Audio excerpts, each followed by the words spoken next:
For everybody joining on, my name is Jack Margison. I sit on the board for the TAG Supply Chain Logistics and Manufacturing alongside with Daryl, Daniel, Steve, Johnny, Sugra, and Matt, who are also on with us today.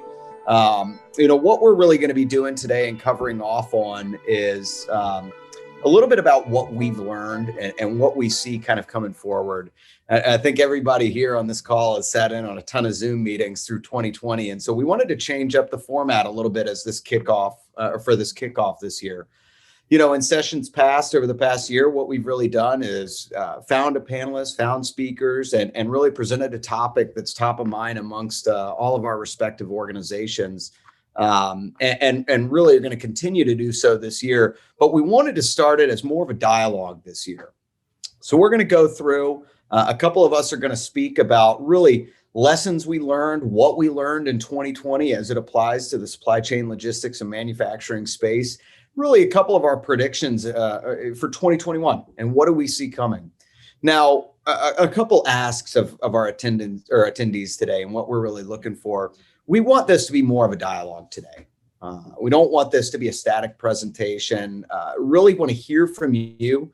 And this year, really hear feedback about where do you guys want to focus? What do you guys want to think about as we roll into 2021? And as members of the society, want to make sure that we as the board members are serving you properly and making sure that we're really putting forth presentations and panelists that are important to you as our attendees and team members. So with that being said, like I said, we'll do a little round of introductions. My name is Jack Margison. I'm the Vice President of Alliances over at DePasco, native to Atlanta.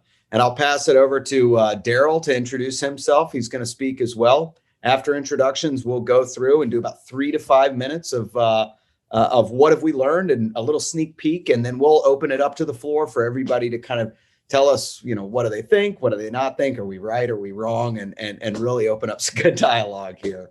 So with that, Daryl. Yeah, thanks a lot, Jack. My name is Daryl Liu, VP of customer here at Verison. I've been on the TAG board for a couple of years now. And like Jack, I'm one of the few, the proud, the native Atlantans. So there's about, 15 of us. So it's great to be here today and look forward to sharing what we've learned and hopefully have some good forecasting and predictions for 2021. With that, I think Steve. Hi, my name is Steve Vale. I am a solution architect with Turbo, which is a startup out of the Bay Area, but I am based here in Atlanta. A few of us from the company are based here in Atlanta, and I am not a native of Atlanta like the other two. So I guess I am the majority, if you would call that, originally from the Baltimore, Washington area. And I'll hand it over to Daniel. Hey there, everybody. Daniel Rice, Vice President with LogNet. Been in the global supply chain industry about 20 years, everything from ocean rail to order management. So looking forward to today's presentation. I am originally from Georgia, not Atlanta, but original Georgian. With that, I'll kick it over to Matt. Thanks, Daniel. Hi, my name is Matt O'Connor. I'm a director at JB & Consulting. I have 15 years of consulting experience. And I focus on helping companies improve their supply chain and operations. I am originally from Buffalo, New York, with the Bills finally back in playoff contention. I can admit that again. I'm really looking forward to this conversation today and the dialogue. And I'm really most looking forward to hearing what we got wrong. So looking forward to that feedback. Yeah, thanks, Matt. And for everybody, I'd ask, if you're doing any kind of LinkedIn posting, any kind of tweets, we're really focusing this year on growing the society and growing this group. So we would ask that everybody share, post, kind of put the word out. And if you would do hashtag #tag_SCL. Really want to draw more activity into the group. As we look at the attendees and the board member and the society members, we have great representation across a lot of different really, really powerful companies within Atlanta and really fast moving and exciting organizations. Want to make sure that we continue to expand and make sure that we're adding value amongst the Atlanta area and to you our members in particular. So with that being said, we're going to turn around and start going through kind of our lessons learned, and a little bit of a prediction too. So the way that we're going to handle this is a few of us are going to speak today, really going to talk about what did we see in our respective areas, and then what do we see coming forward for 2021. You know, as everybody said here, we really want to open this up. We want to learn. We want to hear from you and open up dialogue, either questions for us or a group setting. So please, don't hesitate to speak up and let us know here. So, I'll start. Like I said, I work over at DePosco, and our core focus is warehousing and order management. So that's really my area and my viewpoint here. And so as it relates to 2020 and 2021, that's really kind of where my purview is. And so I think, as we all know, in 2020, with the pandemic and with COVID-19 hitting, supply chain and especially the warehousing, fulfillment, and distribution was flipped upside down. Retail or e-commerce and online retail is up 76% year over year or over last year, which has led to a very fundamental shift in the way that businesses, are operating and that consumers are actually buying. What we've seen, and what I've seen in particular, is a real shift in the way that businesses are able to handle an increased demand. Typically when you've got a seasonal spike or a spike in demand, a lot of traditional fulfillment centers and retailers and distribution centers were handling that with an increase in labor. Let's bring on some temp labor to handle that offset in demand. But as we saw, the one capital resource we couldn't really access was human capital. You couldn't pack more people into an already restricted space like a warehouse. As a result, we saw an escalation or we saw an advancement in that buying cycle for technologies that really augment and empower existing labor force.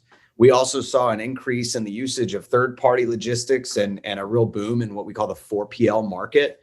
And so I think really what we've really seen and the biggest learning lesson here from that side of the house was you've got to have a platform, you've got to have a stable plan and a roadmap to be able to handle any market event, whether it's a pandemic, whatever that may be. This really fundamentally exposed a lot of areas of weakness and a lot of areas of strength across, but it really proved that the reliance on the ability to just pivot with human capital and human labor isn't really the best way and the viable way moving forward.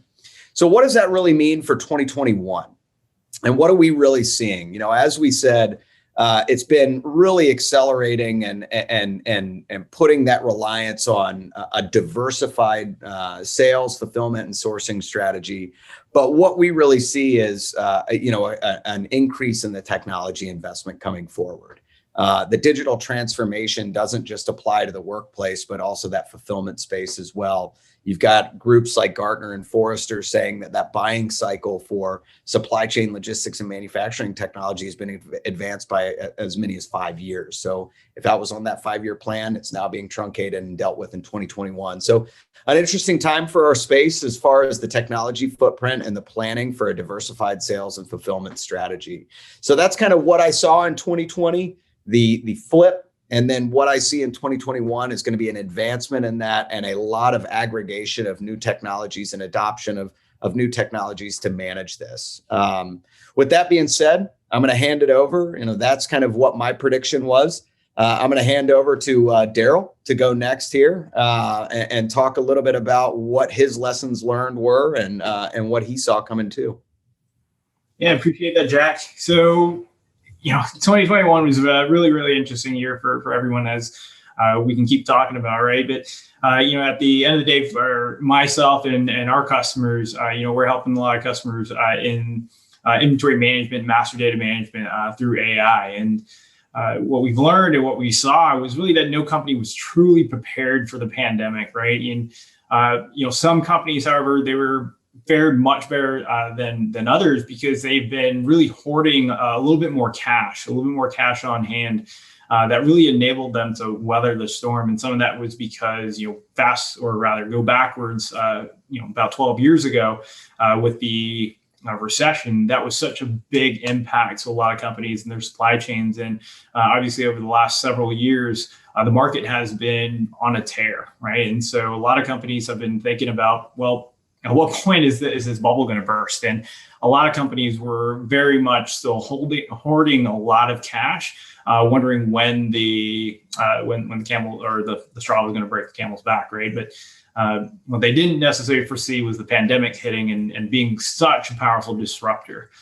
So when companies really near and far really focused heavily on cost reduction opportunities, and what that really also meant was utilizing any existing assets and inventory and enabling really the mobilization of a lot of inventory so that they can share it across their supply chain network, right? Because again, many of the factories and production capabilities outside of the US were all disrupted, including those in the US. So how could they really lean on their own assets and their abilities to do things like preventing shutdowns, right? But at the same time, preventing stockouts and enable some of the production requirements as essential companies in some ways, whether it's everything from toilet paper to power, right? So all those were really, really significant. A lot of companies were focused so much on the cost reduction side, but towards the end of 2020, it was also about, all right, we've weathered so much of the storm. Now we're into normalcy, but how do we now prepare for the future, right? And a lot of those companies were looking at, how to adopt different other strategies, process, or technologies as quickly as possible to really obtain returns, right? That fast speed to value, if you will. So it's not just about evolving, but also, of course, survival. And it just meant a lot of companies really allocating more and more resources to how to speed up those efforts that Jack mentioned around digitalization and analytics capabilities. And we talked a little bit about that even in last year and the year prior in a joint event with data science and analytics. And kind of like what Jack mentioned in terms of the predictions into 2021.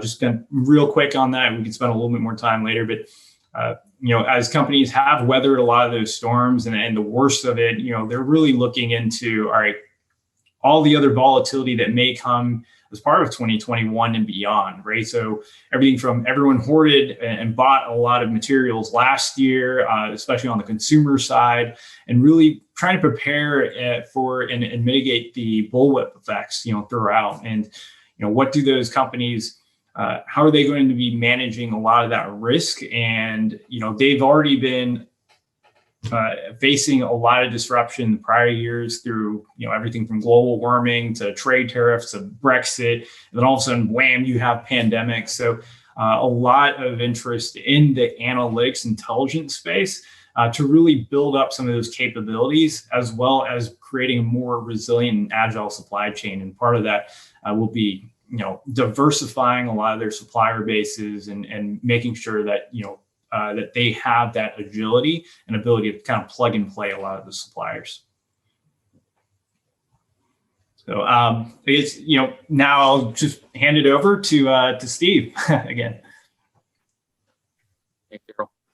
Yeah, I think my story is a little bit different, probably from the standpoint of 2020.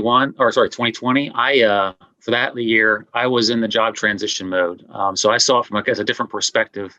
Obviously, the very beginning of the year, it started off great where, I was working on a lot of projects. I actually was working with a lot of Chinese suppliers and doing some digital transformation with getting the material goods into the U.S.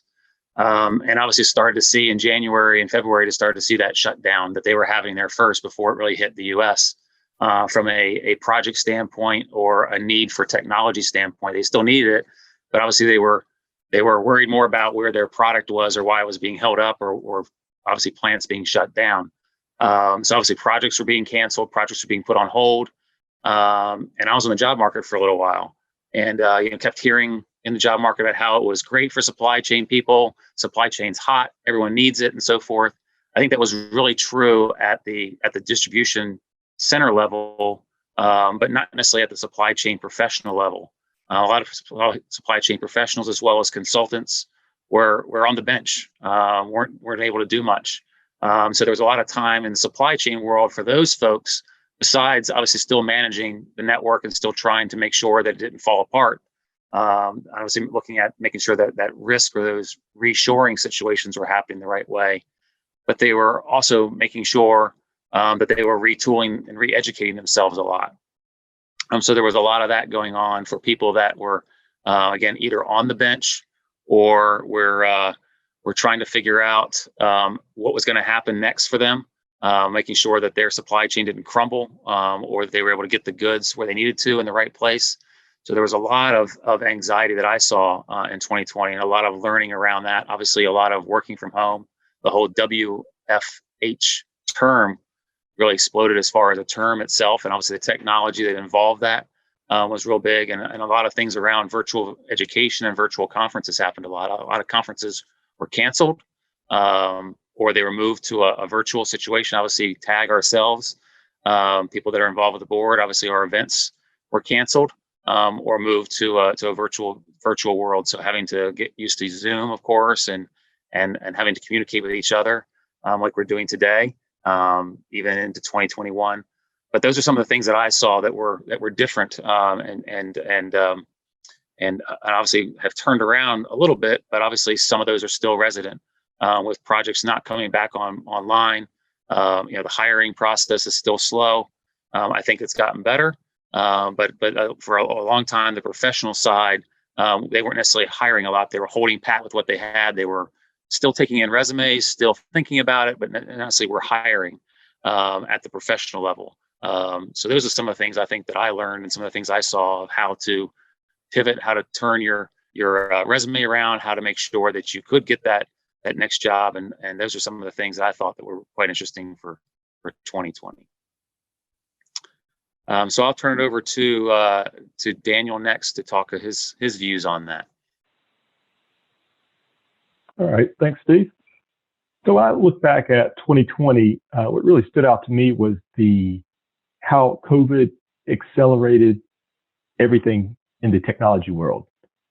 As the physical world was kind of slowing down and schools were being shut down, technology went crazy. If you think about it, companies that dabbled in e-commerce prior to the pandemic were forced onto the web. They were forced to learn how to do business via mobile. If you think about employers, almost within a 2-week period, we all transitioned from working in the office, interacting with each other, to a life of sitting in front of a computer screen, staring at random and various people. So just how quick that all happened is what really shocked me. If you look at the vaccine research, testing, approvals, everything is just technologically being fast-tracked to respond to this global pandemic. Inventory planning couldn't keep up. Historical models just couldn't keep up. They've never seen anything this crazy. So items are being rushed off the shelves to keep up. Safety stock goes out the window. Everything that we've known in the past, it failed and it didn't work anymore. Technology, again, comes to the rescue to help. New models are being created. New algorithms, machine learning is being implemented.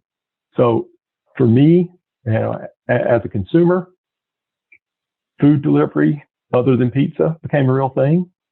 Restaurants, businesses, salons. I don't do much salon work, but I now have to do all of that through my cell phone. So to me, I say 2020 a global turning point to where the internet went from kind of a supplemental to a core competency that you had to understand. And honestly, kind of looking ahead to 2021, I relate it to a ball game or something. 2020 was the warm up from a technology perspective. 2021, that's where the game's going to be played. So that's my prediction. Perfect. Matt, you want to take us down your 2020 experience next and then through your predictions? Yeah.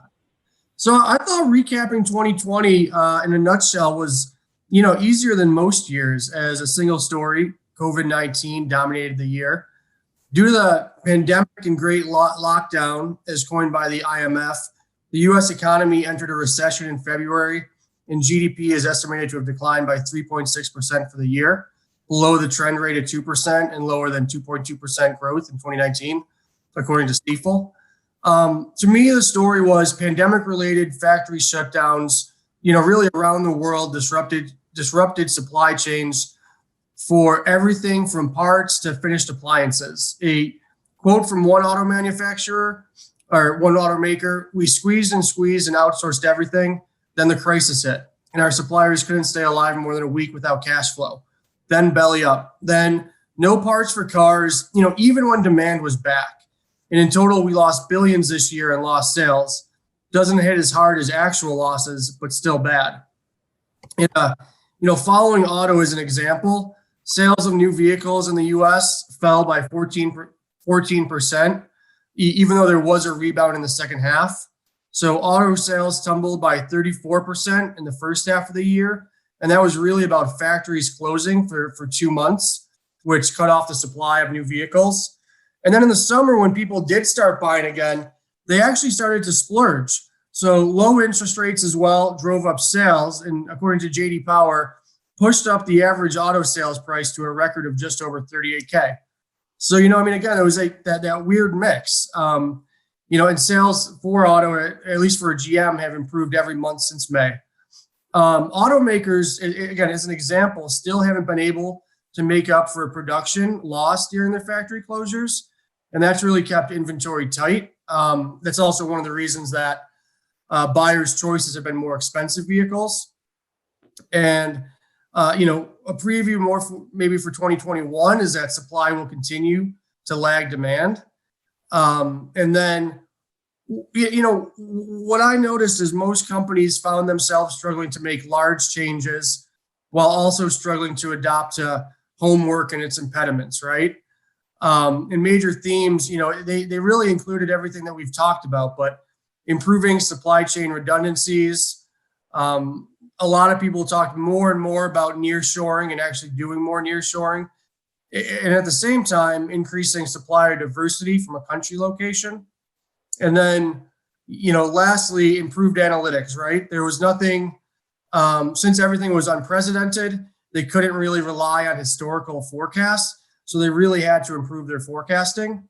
And I think for me, the single major takeaway for most companies from a supply chain perspective was they seem really determined not to find themselves in this position again. And so I think 2021 will be about, doing everything they can to put themselves in a better position. Perfect. So everybody who we've got on the call, those were kind of the core topics that we want to bring up. And I want to start first by talking about 2020. We've talked about it from a number of different ways, from the macro of the supply and the demand. We've talked about it from a digital transformation. I think that's a buzzword we've all heard, time and time again throughout the year. We've talked about it in a number of different ways, but I'd love to turn it over to the audience here. As we've talked about 2020, and what we really saw, whether it was in the technology space and the market space, or the job market space, as it was in the supply and demand due to the shutdowns, the nearshoring versus offshoring, and more. I'd love to turn it over. Does this resonate with anybody? Does anybody have any questions or want to kind of add an observation that we think that really is missed, that we should be talking about as an organization as well?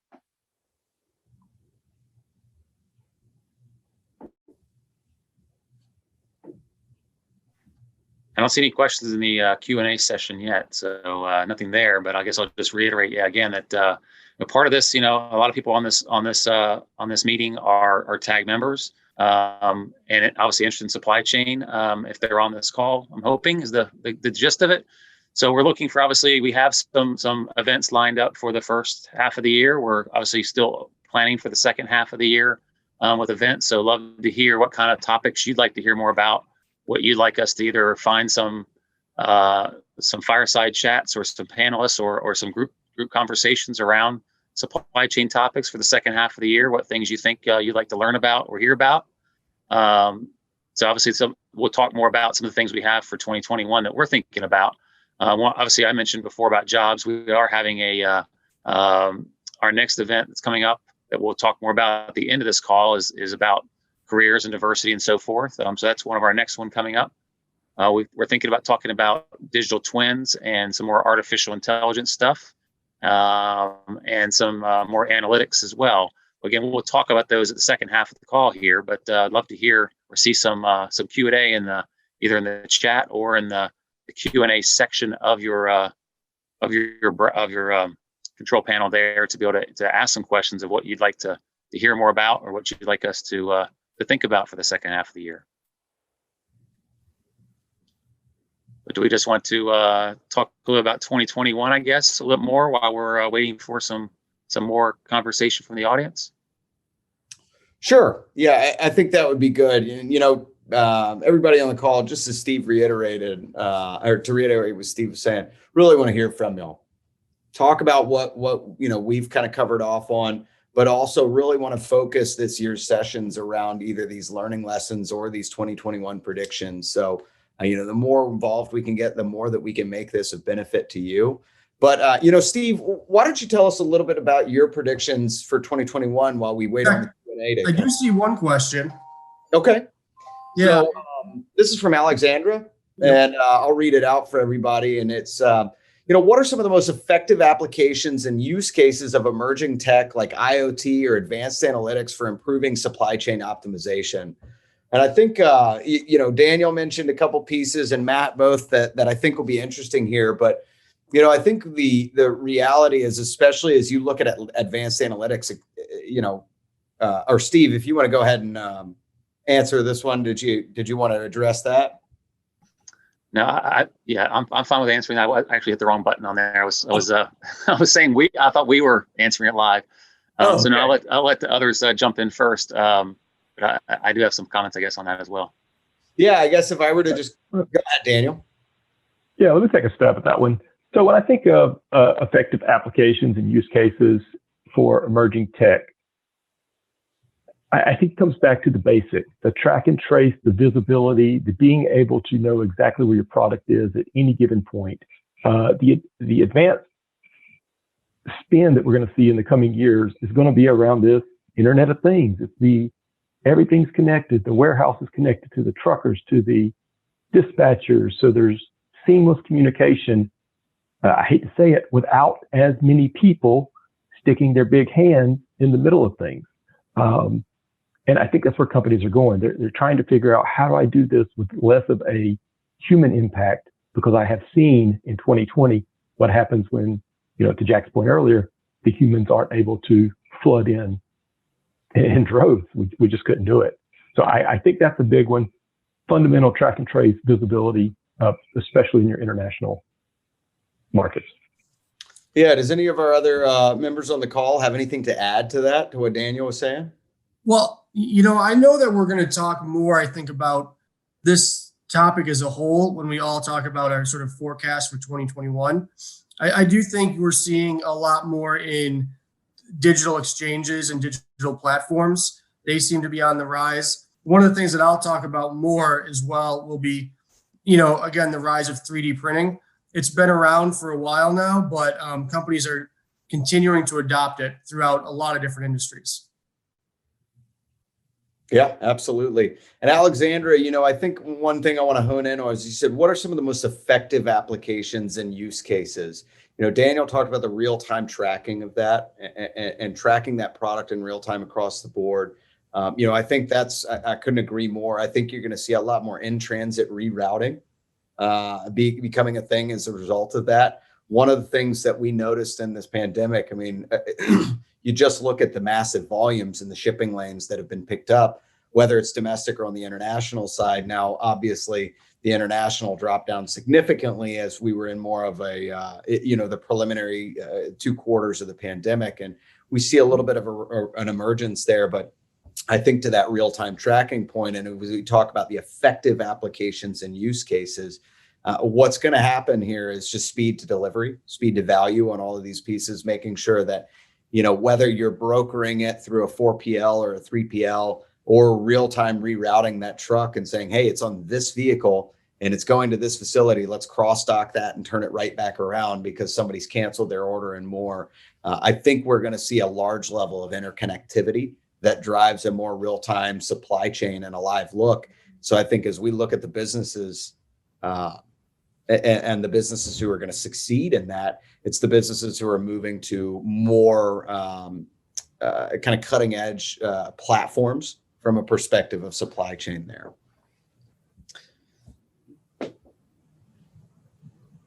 Now, we saw another question come up. Does anybody else have anything to add on to that?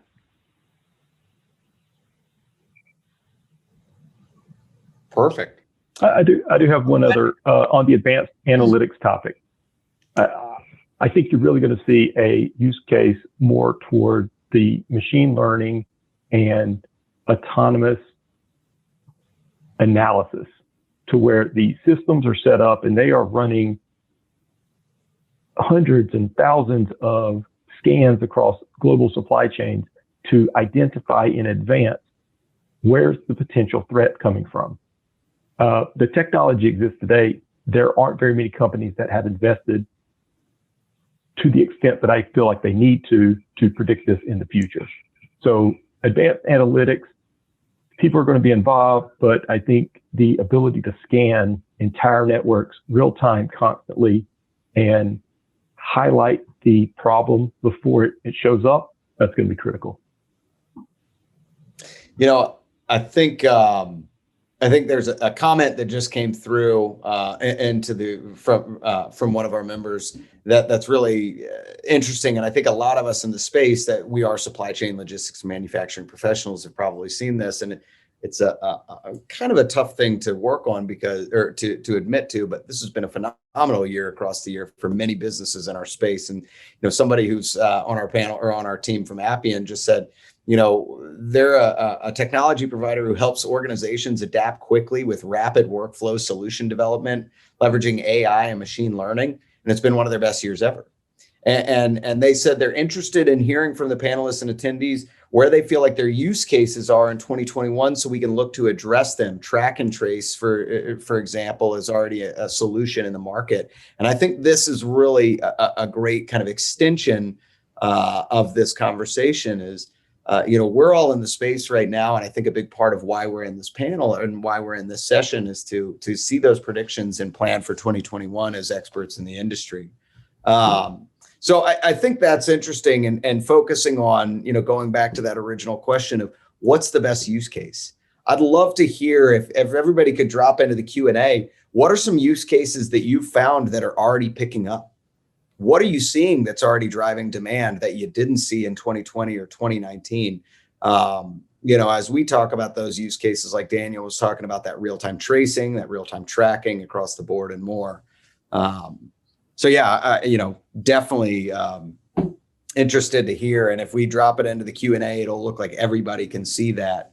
But as we go through, we've got a couple other questions that have popped up that I'd like to address. One of them was from Travis Kent, and it was, I'd love to see how the overseas suppliers and manufacturers rebound this year and how they adapt to the losses that they've incurred in 2020. Now, does anybody on the panel here want to speak to that or kind of open up the floor to that one as an idea as to, really on that overseas supply and that manufacturing, what do we think is going to be the strategy that we see there?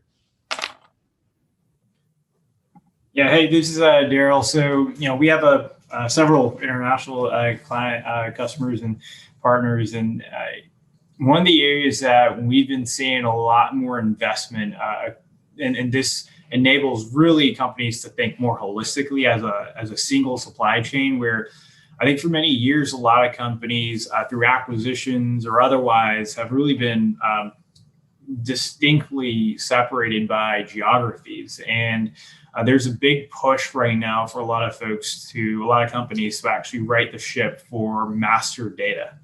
So that master data really enables the whole track and trace or inventory optimization or anything and everything, really. So, but it all requires the data, right?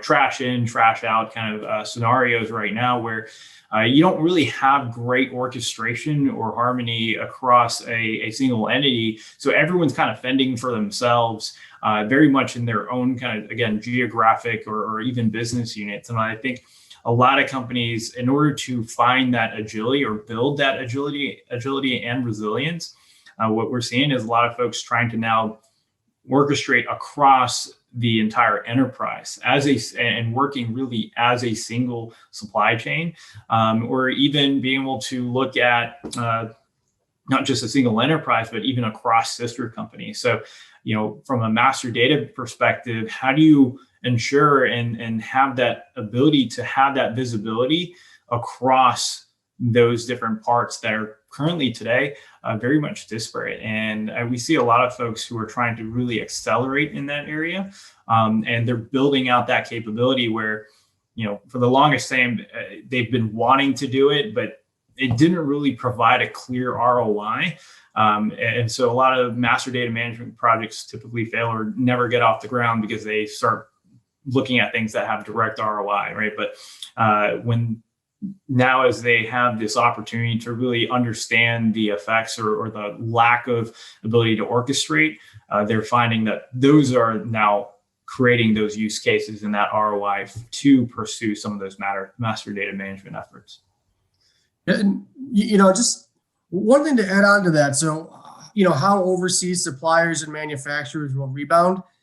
It's really in the best interest for everybody for them to rebound, specifically for a lot of the tier one suppliers and for a lot of the larger companies, right? And so a lot of these larger companies are exploring more things such as vertical integration, and they're also, setting up different markets so that they can help to actually provide cash to the suppliers and manufacturers that are overseas. And I think that one of the things that we'll see is, as they do both of these, or maybe an alternative strategy, transparency in the supply chain is going to continue to be another thing that they hit on, right? And I think you will see a lot of technology being used, and a lot of the suppliers and manufacturers who are able to provide that type of transparency will get a lot of support. Yeah, I definitely agree with Matt and Daryl here, and I think they both hit on two different things. And one is the interest, that there is interest and it is important to reinvest in that. I think what we've seen here is a need to diversify that. Make sure that you're maintaining your overseas supply, but also, making sure that you've got a central view. And I think as we talk about the diversification of strategy and of solution and fulfillment, Daryl hit on the key aspect. And the key aspect is having a master data source. You see it, you're hearing a lot of the buzzwords that were coming out last year and the year prior of control towers, machine learning, AI, and more, these big data lakes. You're either going to see people, and kind of one of my predictions here is you're going to see people doing a fundamental transformation of technology whereby they're either going to be reorganizing. We talk about a lot of these roll-ups who have multiple ERPs, multiple e-com platforms, multiple supply chain technology layers. They're either going to be rolling all of those up into one platform and unifying. So doing parent-child relationships within their ERP structures to manage the entire org from a financial perspective, from a supply chain perspective, making sure you've got a unified view. But I think in the past, and really in the past 10 years, 15 years, and the proliferation of omni-channel or unified commerce, you see a lot of integrated but not organized data structures within organizations. I think you're going to see a lot of organizations, exactly what Daryl was saying, that are going to allow them to have a unified view of their business. And so in the same vein as Matt, be able to, rebound those and have that real-time view. Now, do any of the other panelists here have anything that we want to add to that? I kind of look at it I agree with what you're saying, but I kind of look at it a little bit differently too, from the standpoint that it's almost a year of reset, that people are basically throwing out all the old data because basically it's a new world now. They're now shipping different ways. They're now either reshoring it or spreading the wealth, so to speak, and they're not getting everything from China. They're now looking at maybe Europe or other areas of the world to get stuff from. So all their lanes are different now. Their volumes and so forth on those lanes are different. So all their so-called old data is different. And so sometimes it's more of a reset now. Now they have the chance to so-called start over, or some of those predictive analytics may be looking at 2019 or 2020 that are no longer valid for today. So there's also the world, especially in the trucking world, obviously with some of those DOT regulations that were changed, as well as obviously the driver shortages that we still are having issues with that are continuing even more. And obviously all the rules they have around COVID and so forth they have to deal with now. I think now it's almost besides the idea of getting all their data together in one place, but it's also looking at it and saying, okay, do we sort of shelve it or put some sort of asterisk next to it to say, that's old data. Now we can use that, but at the same time, let's look at a new set and start from scratch or whatever it may be, or not necessarily totally start from scratch, but at least look at what I did for 2020 and use that stronger than using the 2018 to 2019 data. We're working with a lot of transformation projects. And so people are looking at that and saying, do I need my data from 2019? Do I need my old data in the system? A lot of them are saying, no, it's the pricing's worthless. The price I paid for transportation back then is worthless. It's not worth using anymore, or I got to segregate it somehow or change it or factor it somehow differently. So in a transportation world, or at least from the area I sit in a lot more, that's a little different. And we're not necessarily needing that same view of data. Yeah, that's interesting. Just that this is a world, as Daniel referred to back in his time, that predictive, the legacy forecasting and demand planning have upended as a result. You can't really predict when you've had a year like 2020. Now, Steve, you said something that I think relates back to another question that we got. And Kris, I'm going to try on the last name, but Chris Carabinos asked, a similar question. You talked about the strict distribution requirements as a result of COVID. Now, Chris asked in the chat regarding 2021, as the urgency and strict distribution requirements for the COVID vaccines caused any disruption in our medical supply chains. Now, we've got a number of different members on the board here who play in that space. And I'll tell you from my perspective and what I've seen, and this is, just kind of at the 10,000 foot view, as businesses like UPS and FedEx and the USPS, but as businesses really planned for this distribution and really planned for the vaccine rollout, they really reviewed their shipping lanes to make sure that they had the endpoints of the distribution with cold storage and sub-zero cold storage across the way. So, this might be purely conjecture on my end, but we've been working with a number of different companies who are in that space, just in my industry and in my company, and we haven't seen a disruption. We've almost seen more of an understanding from the carrier base and from the distribution networks of what are the requirements of a medical distribution. So, what I've seen is maybe not a disruption, but more of an understanding of what's required for this medical distribution in the logistics space, because they have had such strict regulations that now there's much more of a default understanding of the needs in the healthcare distribution market. Now, that's what I've seen, but would definitely be open to hear what everybody else has seen in the space.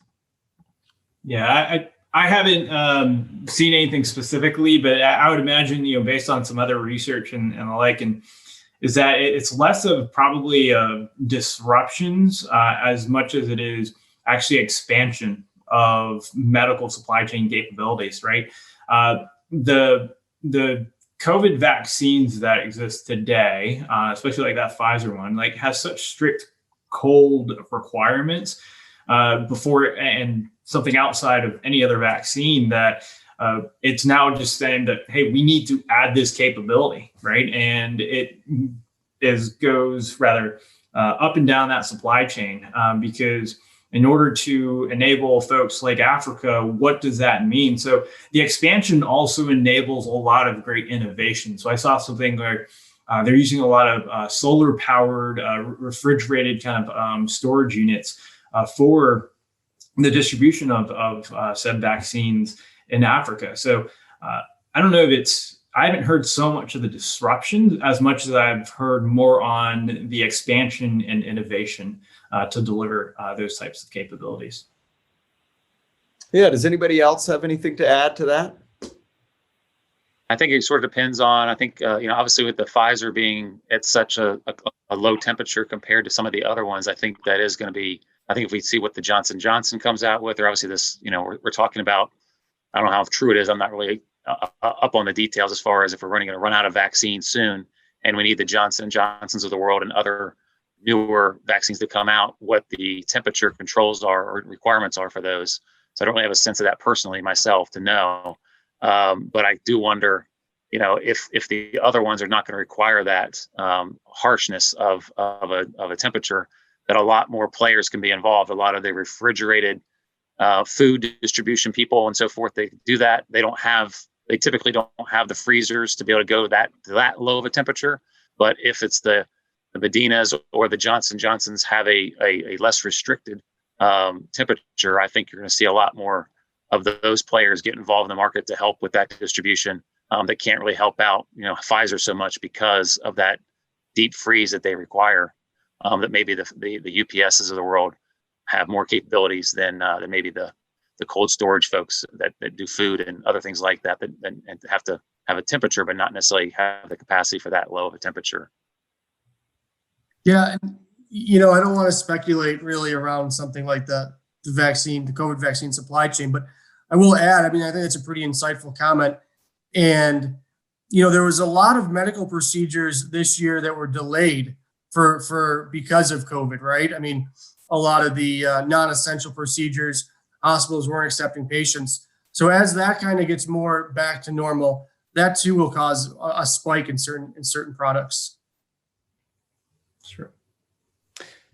So we've got one more question in the chat, and then I want to actually shift it over to the Q&A because we got a question from Mike Sarnecki over here. But the last question on the chat was kind of a follow-up from Travis Kent. And Steve really touched on a follow-up question that he was thinking of, and that's how much reshoring and exodus from China and other overseas suppliers and manufacturers do you think we will see in 2021 and beyond, if any? What is, of our group here and our panelists, what are y'all's predictions and what are we seeing for the kind of reshoring, or will that remain in offshore manufacturing?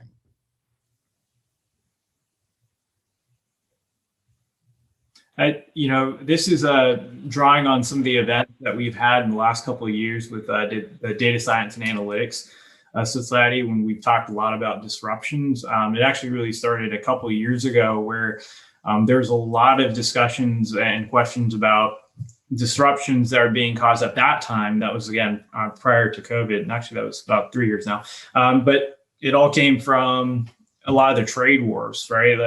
All the trades and all the tariffs and how that was creating a lot of headaches back then, as well as Brexit. And folks are now really realizing also, hey, global warming can have a very large impact as well. So I think what a lot of companies are doing, whether it's China or anyone else, is they are looking at bringing a lot of capabilities in-house, but I think a lot of folks have already talked about it, that looking at that diversification on suppliers, right, and manufacturing, enabling a lot of those capabilities, even having a lot of the 3D printing as well, the additive manufacturing, all of that is now coming into play that much more. So I foresee a lot of that migration from China, as well as the expansion of diversification, if only because of, again, that progressive, hey, you don't know, an administration can kind of come in and you've got a lot of trade wars, and all of a sudden that whole market is a very costly option and doesn't make sense anymore. And of course, with the pandemic, hey, all of a sudden everything stops, dead stop, and not even just a trickle. So there's a lot of that happening right now, and I think from what I've heard, there's a lot of folks that are expanding that. So global category managers, procurement, and the like are all really focusing on those types of efforts to build that resiliency and agility.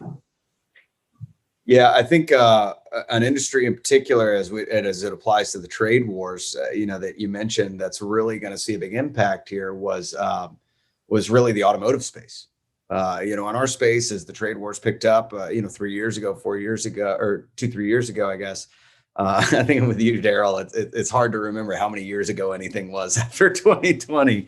But, as we look through this, a lot of automotive retailers who were manufacturing product in China and then bringing it into the U.S., We saw a lot of people building warehouses in Mexico, distribution centers down in Juarez and very close to the border, as well as in southern Canada, very close to the border, and actually distributing into Canada or into Mexico, and then using the trucking lanes to get their product into the U.S. And as we've seen with really the COVID pandemic, and the new administration coming in, I mean, as we know, political change drives a lot of change in our supply chain, nationally. And so it's going to be interesting to see what that disruption looks like as it does apply to those trade lanes that were disrupted due to the trade wars, and then as well from COVID. But does anybody else have anything else to add on this topic as far?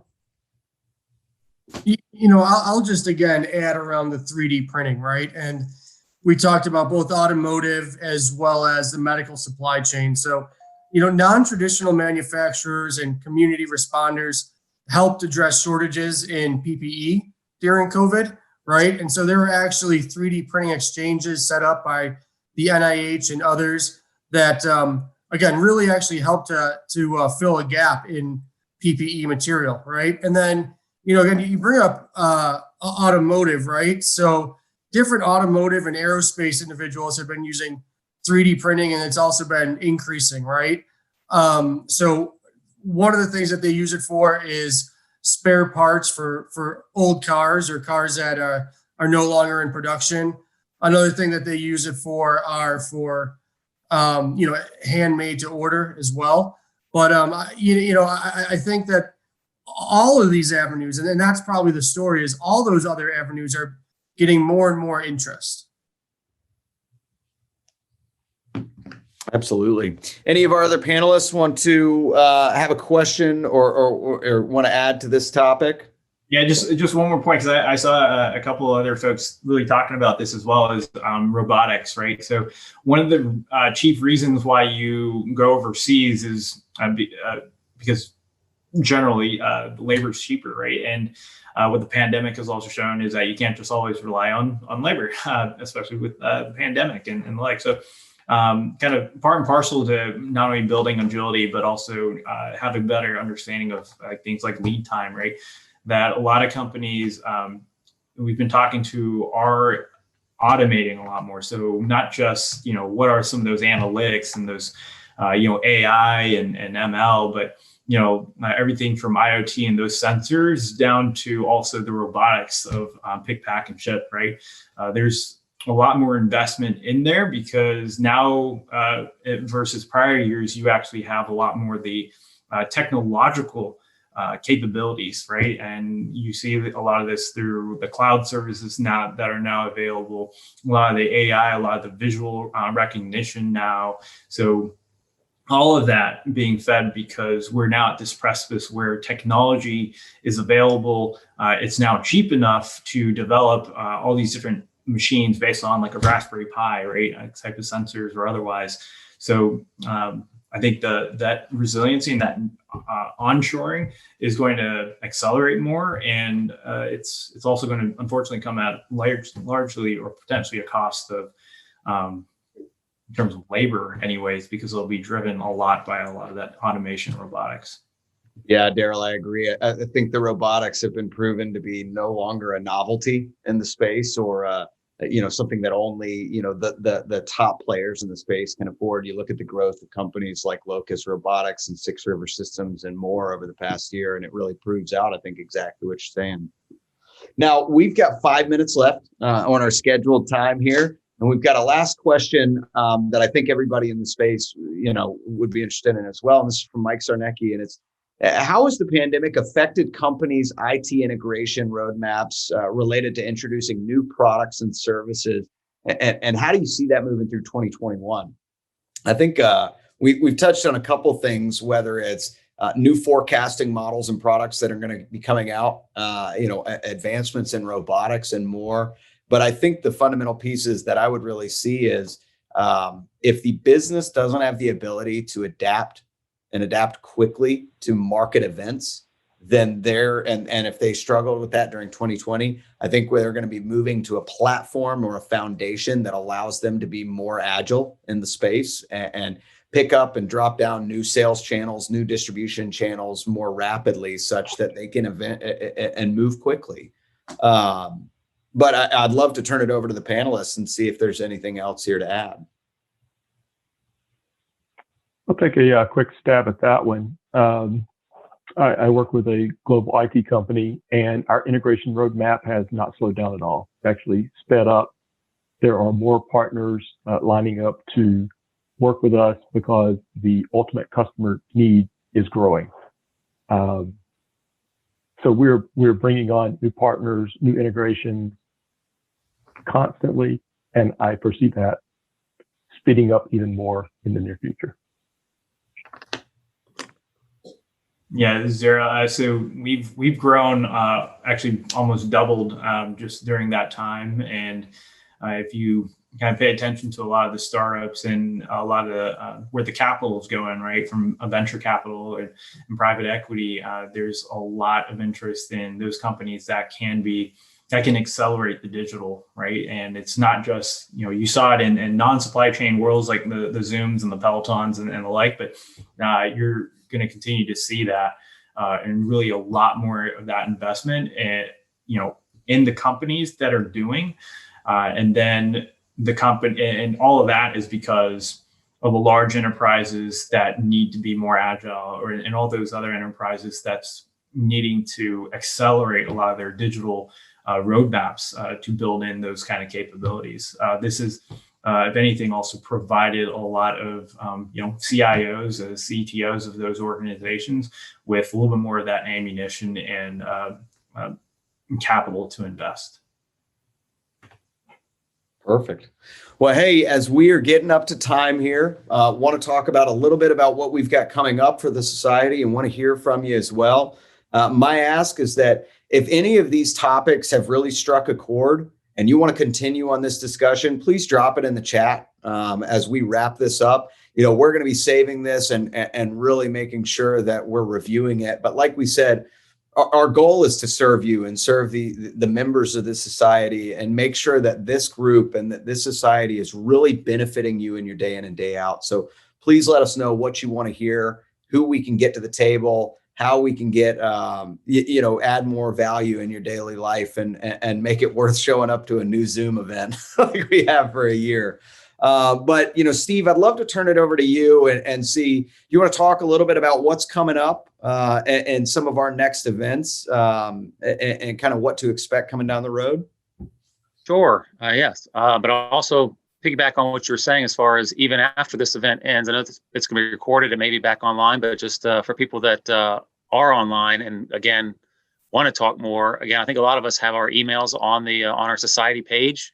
So please reach out to us specifically and we'll try to answer it again personally, but also at the same time, we'll try to bring, if you are saying, hey, I'd like to be involved in this, or hey, I'd like to talk more about this.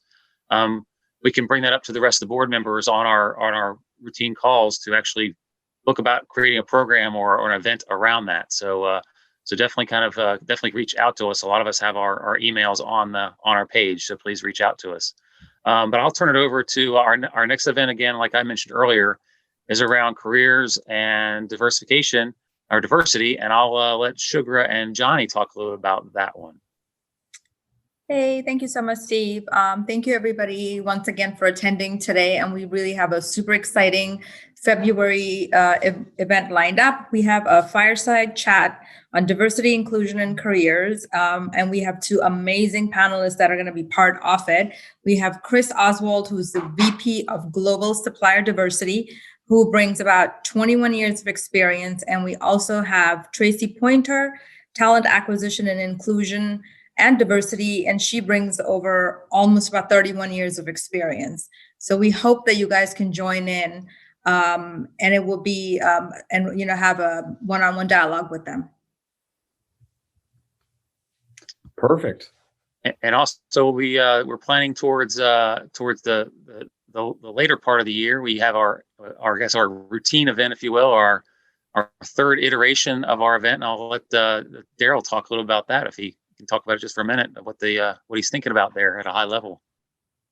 Yeah, this will be happening in the fall. We've done this last couple of years. It's been really great. The panel and the folks that we bring on last year, we had a managing director from Accenture, as well as the director of supply chain analytics from DHL, and one of the chief analytics strategists out of Axis Group.